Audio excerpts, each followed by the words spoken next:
ఇద్దరు ఫ్రెండ్స్ కి ఒక పెద్ద ఈగ దొరికితే ఆ ఈగకి డబ్బులు ఎలా దొంగతనం చెయ్యాలో నేర్పించి వీళ్ళిద్దరూ కోటీశ్వర్లు అవ్వాలని అనుకుంటారు. మరి వీళ్ళనుకున్నట్టు ఆ ఈగతో దొంగతనం చేయించి కోటీశ్వర్లు అయ్యారో లేదో తెలుసుకోవాలంటే ఈ మూవీ స్టోరీని చివరి వరకు చూడండి. అలాగే ఈ మూవీ పేరు మ్యాండీ బ్లెజ్. And welcome back to filmy cafe channel. ఇప్పటి వరకు ఈ ఛానల్ ని సబ్స్క్రైబ్ చేయకపోతే సబ్స్క్రైబ్ చేసి పక్కనే ఉన్న బెల్ ఐకాన్ ని ఆన్ చేయండి. అలాగే ఫాలో అవ్వని వాళ్ళు ఫాలో అవ్వండి. ఇప్పుడు మూవీ స్టోరీలోకి వెళ్ళిపోదాం. ఈ మూవీ హీరో పేరు మను. మను చాలా పేదవాడు, ఉండడానికి ఇల్లు కూడా ఉండదు. అలాగే ఇతను బతకడం కోసం చిన్న చిన్న పనులు చేస్తుంటాడు. డబ్బులు ఇస్తే చాలు ఎటువంటి పనైనా చేస్తాడు. మను ఇప్పుడు ఇంటి అద్దె కట్టకపోవడంతో ఆ ఇంటి నుంచి గెంటేశారు. అయినా సరే మను ఎటువంటి ఇబ్బంది లేకుండా సముద్రం ఒడ్డున పడుకుని రిలాక్స్ అవుతున్నాడు. అప్పుడు లామోచ్ అనే వ్యక్తి వచ్చి మనుకి ఒక పని చెప్తాడు. ఆ పని ఏంటంటే మను మిచేల్ అనే వ్యక్తి దగ్గర ఒక సూట్ కేసు తీసుకుని ఆ సూట్ కేసు ని వేరే వ్యక్తికి డెలివరీ చేయాలి. అలాగే మను ఆ సూట్ కేసులో ఏముందో చూడకూడదు, ఎందుకంటే అందులో చాలా ఇంపార్టెంట్ వస్తువులు ఉన్నాయి. అలాగే ఆ సూట్ కేసు ఎవరికి కనిపించకుండా కారులో మాత్రమే డెలివరీ చేయాలని అతను చెప్తాడు. ఇదంతా కూడా ఇల్లీగల్ గా అనిపిస్తున్నా సరే ఆ సూట్ కేసు డెలివరీ చేయడానికి మను ఒప్పుకుంటాడు. కానీ ఇక్కడ ఒక చిన్న ప్రాబ్లం ఉంది. అదేంటంటే మను దగ్గర కారు లేదు. కాబట్టి సూట్ కేసు ని చేత్తో పట్టుకెళ్లి డెలివరీ చేయొచ్చా అని అడిగితే ఆ సూట్ కేసు ని కారులో మాత్రమే డెలివరీ చేయాలని చెప్పి లామోచ్ అక్కడ నుంచి వెళ్ళిపోతాడు. ఆ తర్వాత మను దగ్గర కారు లేదు కాబట్టి ఒక ఓల్డ్ మోడల్ కార్ ని దొంగతనం చేసి అతని బెస్ట్ ఫ్రెండ్ అయిన జాన్ గ్యాబ్ దగ్గరకు వెళ్తాడు. ఎందుకంటే మను ఈ సూట్ కేసు ని ఒంటరిగా డెలివరీ చేయలేక జాన్ గ్యాబ్ ని తనతో పాటు రమ్మని అడుగుతాడు. అలాగే వచ్చిన డబ్బుల్లో 50% ఇస్తానని చెప్తే అతనికి కూడా డబ్బులు అవసరం ఉండడం వలన మనుతో వెళ్లడానికి ఒప్పుకుంటాడు. ఆ తర్వాత వీళ్ళిద్దరూ కారులో వెళ్తుంటే వాళ్ళకి కార్ ట్రంక్ నుంచి ఏదో సౌండ్ వినిపిస్తుంది. ఇది పాత కారు అవ్వడం వలన ఇంజిన్ సౌండ్ వస్తుందని అనుకుంటారు. కానీ కొద్దిసేపటికి ఆ సౌండ్ ఇంకా ఎక్కువగా వినిపిస్తుంది. ఆ తర్వాత వీళ్ళు కారు ని ఒక ప్లేస్ లో ఆపుతారు. అప్పుడు కూడా ఆ సౌండ్ వినిపిస్తుంది. అప్పుడు అది ఇంజిన్ నుంచి వస్తున్న సౌండ్ కాదని వాళ్ళకి అర్థమవుతుంది. ఆ తర్వాత ట్రంక్ ఓపెన్ చేసి చూస్తే అందులో ఒక పెద్ద ఈగ ఉంటుంది. ఆ ఈగని చూసి వీళ్ళు షాక్ అవుతారు.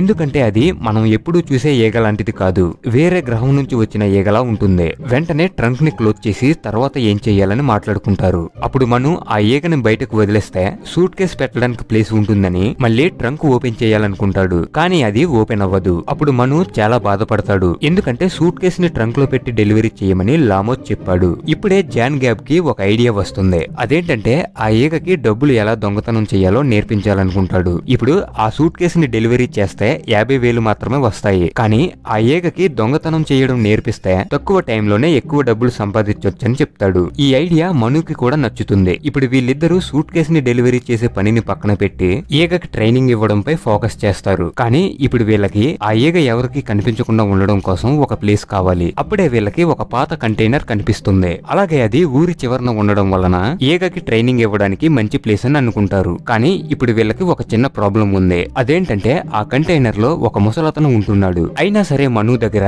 ఎటువంటి ప్రాబ్లం కైనా సొల్యూషన్ ఉంటుంది. ఆ ముసలతనితో కొద్దిసేపు మాట్లాడి అతన్ని కొట్టి ఒక ప్లేస్ లో కట్టేస్తారు. ఆ తర్వాత ట్రైలర్ లోకి వెళ్లి చూస్తే వీళ్ళకి తినడానికి ఫుడ్ దొరుకుతుంది. అలాగే వాళ్ళకి ఒక గన్ కూడా దొరుకుతుంది. మను ఆ గన్ ఎప్పుడైనా ఉపయోగపడుతుందేమో అని తన దగ్గర దాస్తాడు. ఆ తర్వాత అక్కడ దొరికిన టూల్స్ తో కార్ ట్రంక్ ని కట్ చేసి ఆ ఈగని ట్రైలర్ లోకి తీసుకువెళ్లి దాస్తారు. అలాగే అది ఎగిరిపోకుండా ఉండడం కోసం దాని రెక్కలకి టేప్ అంటిస్తారు. ఆ తర్వాత ముసలతను వీళ్ళకి ఒక విషయం చెప్తాడు. నేను దగ్గరలో ఉన్న ఒక ప్లేస్ లో 3 లక్షలు దాచిపెట్టాను. ఒకవేళ మీరు నన్ను వదిలేస్తే ఆ 3 లక్షలు మీకు ఇచ్చేస్తానని చెప్తాడు. అప్పుడు మను గన్ చేత్తో పట్టుకుని అతన్ని డబ్బులు దాచిన ప్లేస్ కి కారులో తీసుకువెళ్తాడు. అలాగే జాన్ గ్యాబ్ ట్రైలర్ లో ఉన్న ఈగ దగ్గర కాపలా ఉంటాడు. మరోవైపు మను చేతిలో ఉన్న గన్ కింద పడిపోతుంది. కింద పడిన గన్ తీసుకునే లోపు ముసలతను అక్కడ నుంచి పారిపోతాడు. వెంటనే మను జాన్ గ్యాబ్ దగ్గరకు వెళ్లి అతను డబ్బులు ఇవ్వకుండా పారిపోయాడని బాధగా చెప్తాడు. అప్పుడు జాన్ గ్యాబ్ అతని దగ్గర ఉన్న కొంత డబ్బుతో ఈగకి ఫుడ్ కొంటాడు. ఎందుకంటే వీళ్ళు డబ్బులు సంపాదించడానికి ఉన్న ఒకే ఒక్క దారి ఆ ఈగ మాత్రమే. కాబట్టి ఇప్పుడు వాళ్ళ దగ్గర ఉన్న డబ్బులతో ఈగకి ఫుడ్ పెడతారు. అలాగే వీళ్ళిద్దరూ ఒక రోజు నుంచి ఫుడ్ తినలేదు. ఫుడ్ కొనుక్కోవడానికి వీళ్ళ దగ్గర డబ్బులు లేవు కాబట్టి ఆ తర్వాత రోజు ఉదయం ఒక వ్యక్తిని గన్ తో బెదిరించి వీళ్ళకి తినడానికి కావలసినవన్నీ అతనితో కొనిపిస్తారు. ఆ తర్వాత ఇంటికి వచ్చిన వెంటనే మను వంట వండడం స్టార్ట్ చేస్తాడు. మరోవైపు జాన్ గ్యాబ్ ఈగని బయటకు తీసుకువెళ్లి ట్రైనింగ్ ఇస్తాడు. అలాగే ఆ ఈగకి డామినిక్ అని అతని ఎక్స్ గర్ల్ ఫ్రెండ్ పేరు పెడతాడు. ఇతను నేర్పించేవన్నీ ఈగ చాలా త్వరగా నేర్చుకుంటుంది. ఆ తర్వాత మను గ్యాస్ స్టవ్ ఆన్ లో ఉందనే విషయం మర్చిపోయి జాన్ గ్యాబ్ తో ధీమాగా మాట్లాడుతాడు. దీని వలన ఆ ట్రైలర్ మొత్తం కాలిపోతుంది. అప్పుడు మను కొంచెం ఫుడ్ పట్టుకుని బయటకు వచ్చేస్తాడు. ఎందుకంటే ఏం జరిగినా సరే మనుకి తినడానికి తిండి ఉంటే చాలు. ఇప్పుడు మళ్ళీ వీళ్ళిద్దరూ ఇల్లు లేని వాళ్ళయ్యారు. ఆ రోజు రాత్రి వీళ్ళు బయటకు తెచ్చిన ఫుడ్ ని తిని మిగిలిన ఫుడ్ ని ఈగకు పెడతారు. ఉంటారు. అలాగే ఆ రోజు రాత్రి కారులో పడుకుంటారు. కానీ డామినిక్ గురక పెట్టడం వలన మనుకి నిద్ర రాదు. కాబట్టి మను బయట పడుకుంటాడు. ఆ తర్వాత రోజు ఉదయం జాన్ గ్యాబ్ కి ఒక ఐడియా వస్తుంది. ఈ కార్ నమ్మేసి పడుకోవడానికి బాగున్న కార్ ని కొనొచ్చని చెప్తాడు. ఆ తర్వాత కార్ ని స్టార్ట్ చేస్తే పెట్రోల్ అయిపోవడం వలన స్టార్ట్ అవ్వదు. అప్పుడు మను కార్ ని సైకిల్ తో లాక్కెళ్తాడు. అదే టైం కి కారులో వెళ్తున్న కొంతమంది అమ్మాయిలు అక్కడ ఆగుతారు. వాళ్ళలో సిసిలియో అనే ఆమె మనుని చూసి ఆమె చిన్నప్పటి క్లాస్మేట్ ఆల్బర్ట్ అని అనుకుంటుంది. అప్పుడు మను నేను మీరనుకుంటున్న వాడిని కాదని చెప్తాడు. కానీ ఈమె చాలా రోజుల తర్వాత చూడడం వలన సరిగ్గా పట్టించుకోదు. ఆ తర్వాత వీళ్ళిద్దరిని ఆమె ఫామ్ హౌస్ కి రమ్మని చెప్తుంది. అప్పుడు మను అలాగే జాన్ గాబ్ కొన్ని రోజులు ఉండడానికి ఇల్లు దొరికిందని హ్యాపీగా ఫీల్ అవుతారు. ఆ ఇంటికి వెళ్ళాక కార్ ని కొంచెం దూరంలో ఉంచి డామినిక్ ని కారులో దాస్తారు. ఆ తర్వాత వీళ్ళు స్విమ్మింగ్ పూల్ దగ్గర కూర్చొని డ్రింక్ తాగుతారు. సిసిలియో వాళ్ళ తమ్ముడు సెర్జికి వీళ్ళని ఇంటికి తీసుకువచ్చినందుకు కోపం వస్తుంది. కానీ ఇప్పుడు తన కోపాన్ని కంట్రోల్ చేసుకుంటాడు. ఆ రోజు రాత్రి సిసిలియో వీళ్ళిద్దరూ ఉండడానికి రూమ్స్ చూపించి మీకు నచ్చినన్ని రోజులు ఇక్కడే ఉండండి వీళ్లతో చెప్తుంది. అప్పుడు మను హ్యాపీగా ఫీల్ అవుతాడు. కానీ జాన్ గ్యాబ్ కారులో ఉన్న ఈగ గురించి బాధపడతాడు. ఆ తర్వాత సిసిలియో స్కూల్లో తీసుకున్న ఆల్బర్ట్ ఫోటోని మనుకి చూపిస్తుంది. అప్పుడు ఆ ఫోటో చూసి మను షాక్ అవుతాడు. ఎందుకంటే ఆల్బర్ట్ అనేవాడు సేమ్ మనులానే ఉన్నాడు. ఆ తర్వాత సీన్ లో వీళ్ళందరూ డిన్నర్ చేస్తున్నప్పుడు అక్కడికి సిసిలియో వాళ్ళ చెల్లి యాగ్నెస్ వస్తుంది. అలాగే ఆమెకి హెల్త్ ప్రాబ్లం ఉండడం వలన పెద్ద సౌండ్ చేస్తూ మాట్లాడుతుంది. చిన్నప్పుడు ఆమె తలకి దెబ్బ తగిలింది. అప్పటి నుంచి ఈమె ఇలానే మాట్లాడుతుందని సిసిలియో చెప్తుంది. ఆ తర్వాత జాన్ గాబ్ ఎవరూ చూడకుండా కారులో ఉన్న డామినిక్ ని రూమ్ లోకి తీసుకువెళ్లి దానికి ట్రైనింగ్ ఇస్తాడు. మరోవైపు మను తన రూమ్ లోకి వెళ్లి చూస్తే అక్కడ యాగ్నెస్ ఉంటుంది. సిసిలియో నన్ను ఈ రూమ్ లో పడుకోమని చెప్పిందని మను అంటే ఇది నా రూమ్ అని చెప్పి యాగ్నెస్ గట్టిగా అరుస్తుంది. అప్పుడు మను అతని ఫ్రెండ్ రూమ్ కు వెళ్తాడు. కానీ జాన్ గాబ్ నేను ఏగకి ట్రైనింగ్ ఇస్తున్నానని చెప్పి మనుని రూమ్ లోకి రానివ్వడు. కాబట్టి ఆ రోజు రాత్రంతా మను స్విమ్మింగ్ పూల్ దగ్గర పడుకుంటాడు. ఆ తర్వాత రోజు ఉదయం యాగ్నెస్ కి జాన్ గాబ్ రూమ్ లో ఏదో ఉందని అనుమానం వచ్చి బయట నుంచి రూమ్ డోర్ ఓపెన్ చేసి చూస్తుంది. అలాగే రాత్రి జాన్ గాబ్ రూమ్ నుంచి మాట్లాడుతున్న సౌండ్ వినిపించిందని అంటుంది. అప్పుడు జాన్ గాబ్ ఆమెకి ఏగ గురించి చెప్పకుండా రూమ్ లో కుక్క ఉందని అబద్ధం చెప్తాడు. ఇది విన్న తర్వాత యాగ్నెస్ కోపం ఇంకా పెరుగుతుంది. ఎందుకంటే వీళ్ళమ్మ నాన్నకి కుక్కలంటే ఇష్టం ఉండదు. అలాగే ఇప్పుడు జాన్ గాబ్ ఉన్నది యాగ్నెస్ వాళ్ళ నాన్న రూమ్. వెంటనే ఈ విషయం వాళ్ళ అక్కతో చెప్పి వీళ్ళిద్దరిని ఆ ఇంటి నుంచి పంపించేయాలనుకుంటుంది. ఆమె అక్కడ నుంచి వెళ్లిపోయిన తర్వాత జాన్ గాబ్ ఈ విషయం మనుతో చెప్పి త్వరగా ఒక కుక్కని తీసుకుని రమ్మంటాడు. అప్పుడు కుక్క కోసం బయటకు వెళ్లిన మనుకి లక్కీగా ఒక కుక్క పిల్ల దొరుకుతుంది. వెంటనే దాన్ని తీసుకుని జాన్ గాబ్ రూమ్ కు వెళ్తాడు. మరోవైపు యాగ్నెస్ జాన్ గాబ్ రూమ్ లో కుక్క ఉందని వీళ్ళందరితో చెప్తుంది. అప్పుడు వీళ్ళు ఆ రూమ్ లో నిజంగా కుక్క ఉందో లేదో చెక్ చేయడానికి వస్తారు. అదే టైం కి మను రూమ్ లో కుక్క పిల్లని పట్టుకుని ఉంటాడు. ఈ కుక్క పిల్లని నేను చాలా రోజుల నుంచి పెంచుకుంటున్నానని మను చెప్తాడు. అలాగే ఆ కుక్క పిల్ల గురించి చెప్పకుండా దాచినందుకు వాళ్ళకి సారీ చెప్తాడు. అప్పుడు సిసిలియో వాళ్ళిద్దరిని ఏమీ అనదు. అలాగే కుక్క పిల్ల రూమ్ లో ఉండడానికి ఎటువంటి ప్రాబ్లం లేదని చెప్తుంది. కానీ యాగ్నెస్ కి అలాగే సెర్జ్ కి ఇంకా అనుమానంగానే ఉంటుంది. ఎందుకంటే రాత్రి రూమ్ నుంచి వినిపించిన సౌండ్ కుక్క పిల్ల అరిచిన సౌండ్ లా లేదు. మను వీళ్లతో మాట్లాడుతున్నప్పుడు జాన్ గాబ్ ఈగ బయటకు రాకుండా చూసుకుంటాడు. వీళ్ళందరూ వెళ్లిపోయిన తర్వాత అతను చెప్పినవన్నీ ఈగ ఎలా చేస్తుందో మనుకి చూపిస్తాడు. అది వెనక్కి వెళ్ళమంటే వెనక్కి వెళ్తుంది. అలాగే ముందుకు రమ్మంటే ముందుకు వస్తుంది. అది చూసి వీళ్ళిద్దరూ చాలా హ్యాపీగా ఫీల్ అవుతారు. ఆ తర్వాత వీళ్ళిద్దరూ స్విమ్మింగ్ పూల్ లో చిన్న పిల్లల్లా ఆడుకుంటారు. అక్కడే ఉన్న యాగ్నెస్ కి వీళ్ళు చేస్తున్న సౌండ్ కి కోపం వస్తుంది. మరోవైపు రూమ్ లో ఒంటరిగా ఉన్న డామినిక్ దాని ముందు ఉన్న కుక్క పిల్లని వింతగా చూస్తుంది. మను అండ్ జాన్ గ్యాబ్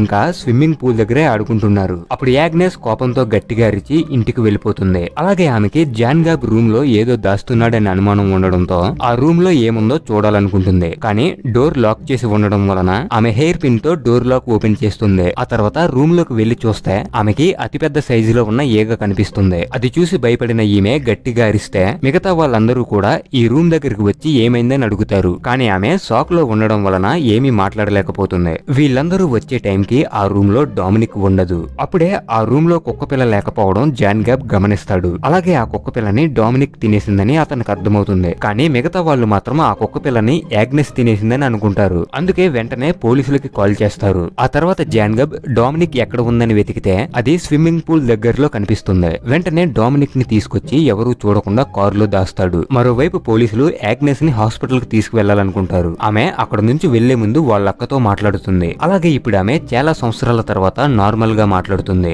ఆ రూమ్ లో ఒక పెద్ద ఈగ ఉందని చెప్తే సిసిలియో ఆమె మాటలు నమ్మదు. ఆ తర్వాత ఒక ఆఫీసర్ సిసిలియోతో మాట్లాడుతున్నప్పుడు ఆమె అతని క్లాస్మేట్ అని గుర్తుపడతాడు. ఇతను వేరెవరో కాదు, ఆల్బర్ట్. సిసిలియో మనుని చూసి అతను తన క్లాస్మేట్ ఆల్బర్ట్ అని అనుకుంది కదా, కానీ అసలైన ఆల్బర్ట్ ఇతనే. ఇప్పుడు ఇతను నేను నీ క్లాస్మేట్ ఆల్బర్ట్ అని చెప్పినా సరే సిసిలియో నమ్మదు. ఇప్పుడు అతనే ఆల్బర్ట్ అని నిరూపించుకోవడం కోసం చిన్నప్పటి నుంచి అతని కాలుపై ఉన్న టాటూని చూపిస్తాడు. ఆ టాటూ చూసిన తర్వాత సిసిలియో ఇతనే నిజమైన ఆల్బర్ట్ అని నమ్ముతుంది. అలాగే ఇప్పటి వరకు వాళ్ళింట్లో ఉన్న ఇద్దరు కూడా మోసగాళ్ళని ఈమెకు అర్థమవుతుంది. ఇది తెలుసుకున్న పోలీసులు వాళ్ళిద్దరిని అరెస్ట్ చేయాలనుకుంటారు. కానీ ఇదంతా దొంగచాటుగా చూస్తున్న జాన్ గాబ్ వెంటనే ఈ విషయం మనుతో చెప్పి తర్వాత కారులో పెట్రోల్ వేసుకుని నెమ్మదిగా అక్కడ నుంచి పారిపోతారు. ఇప్పుడు వీళ్ళ దగ్గర డబ్బులు లేవు, అలాగే తినడానికి తిండి లేదు, అలాగే వీళ్ళతో పాటు ఆ ఏగకి కూడా ఫుడ్ లేదు. సో ఇప్పుడు వీళ్ళు 3 రోజుల ముందు డెలివరీ చేయవలసిన సూట్ కేసుని ఈ రోజు డెలివరీ చేయాలనుకుంటారు. అందుకే ఆ సూట్ కేసు తీసుకోవడం కోసం మిచేల్ అనే వ్యక్తి దగ్గరకు వెళ్లి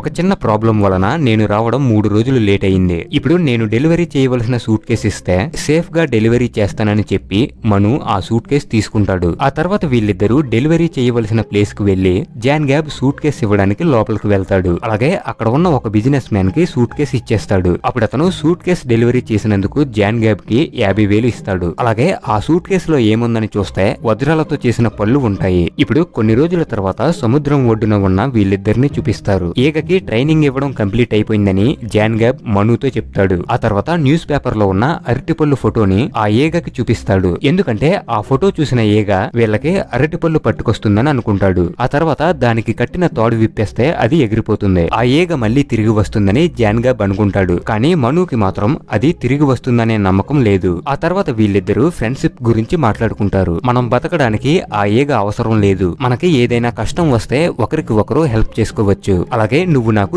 దేవుడు ఇచ్చిన గిఫ్ట్ అని మను జాన్ గాబ్ తో అంటాడు. ఆ తర్వాత వీళ్ళిద్దరూ అక్కడ నుంచి వెళ్ళిపోవడానికి కార్ స్టార్ట్ చేస్తారు. కానీ జాన్ గాబ్ కి ఇన్ని రోజులు తనతో పాటు ఉన్న ఏగ లేకపోవడంతో చాలా బాధగా ఉంటుంది. ఇప్పుడు వీళ్ళు అక్కడ నుంచి వెళ్ళిపోదామని అనుకుంటారు. కానీ అదే టైం కి డామినిక్ కొన్ని అరటిపళ్ళు పట్టుకుని ఆ కారు దగ్గరికి వస్తుంది. ఇలా ఇక్కడితో ఈ మూవీ అయిపోతుంది. సో అరటిపళ్ళు ఫోటో చూపిస్తే అరటిపళ్ళు తెచ్చినట్టే, డబ్బులు ఫోటో చూపిస్తే ఆ ఏగ డబ్బులు పట్టుకొని వస్తుంది. ఈ విధంగా మను అలాగే జాన్ గాబ్ వాళ్ళు అనుకున్నట్టే ఏగకి దొంగతనం చేయడం నేర్పించేశారు. మనుకి జాన్ గాబ్ లాంటి ఫ్రెండ్ ఉన్నట్టే మీకు కూడా ఇటువంటి ఫ్రెండ్ ఉంటే కామెంట్ చేయండి. And once again this is your filmy cafe channel. ఇప్పటి వరకు సబ్స్క్రైబ్ చేయకపోతే సబ్స్క్రైబ్ చేసి పక్కన ఉన్న బెల్ ఐకాన్ ని ఆన్ చేయండి. మరో కొత్త వీడియోలో మళ్ళీ కలుద్దాం.